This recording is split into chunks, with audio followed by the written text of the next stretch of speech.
Budget airlines गो first के विमान अब आसमान पर कब दिखेंगे, ये कहना अब जरा मुश्किल सा हो गया है। कंपनी की ओर से दरअसल उड़ानें रद्द करने का जो सिलसिला है वो लगातार जारी है और इसकी तारीख को लगातार अब आगे बढ़ाया जा रहा है। फिलहाल कंपनी की सारी जो फ्लाइट्स हैं वो रद्द हैं। इसके साथ ही साथ टिकट्स की बिक्री पर भी रोक है। 3 मई से एयरलाइंस की उड़ानें रद्द हैं और इसकी तारीख लगातार आगे बढ़ती जा रही है। वहीं दूसरी ओर एक बुरी खबर ये भी सामने है कि एनसीएलटी में कंपनी की ओर से आर्थिक स्थिति खराब होने का हवाला दिया गया है। यानी कि अगर मैं आपको आसान शब्दों में बताऊं तो वो ये होगा कि दिवालिया घोषित किए जाने के लिए आवेदन दिया गया है।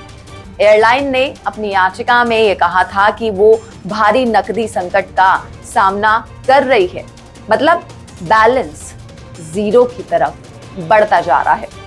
इसके बाद विमानन नियामक यानी कि डीजीसीए ने एयरलाइंस को कारण बताओ नोटिस जारी कर दिया था।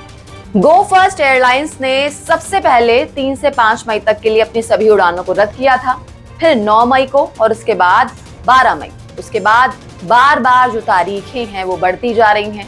उम्मीद पहले ये जताई जा रही थी कि कंपनी के जो विमान हैं वो एक बार फिर से आसमान में उड़ान भरेंगे, लेकिन फ्लाइट्स सस्पेंड रहने की तारीख को बढ़ाए जाने का जो सिलसिला है वो लगातार अभी तक जारी है।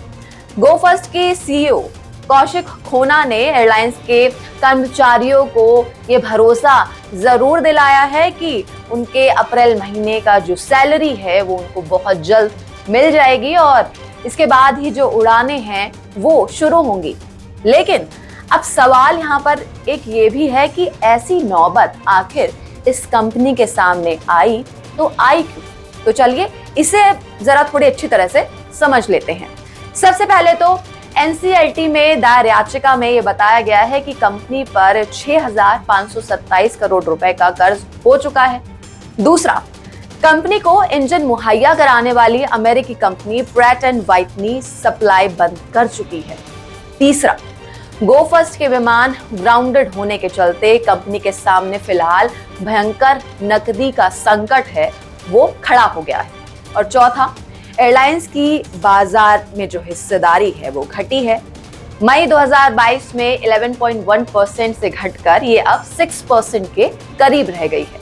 और पांचवा, गो फर्स्ट ने 2023 में लगभग $218 मिलियन का शुद्ध घाटा दर्ज किया है, जो कि पिछले साल के $105 मिलियन से लगभग दोगुना है।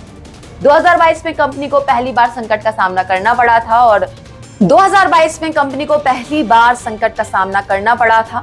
जुलाई 2022 में उसे अपना विमान ग्राउंडेड करना पड़ा था। तब से लेकर अब तक लगातार इसकी बाजार हिस्सेदारी में गिरावट देखने को मिल रही है। गो फर्स्ट एयरलाइंस को वाडिया ग्रुप संचालित करता है और वाडिया ग्रुप की अगर मैं बात करूं तो ये जो पूरा का पूरा समूह है ये आजादी के पहले बहुत सालों का है। इसका करीब 287 साल पुराना इतिहास है और ऐसा अब पहली बार है कि जब इस ग्रुप की कोई कंपनी दिवालिया होने की कगार पर पहुंची है। वाडिया ग्रुप की अगर मैं बात करूं तो ये जो ग्रुप है airlines, FMGC, real estate, cloth, chemical यानी कि हर तरह का कारोबार करती है।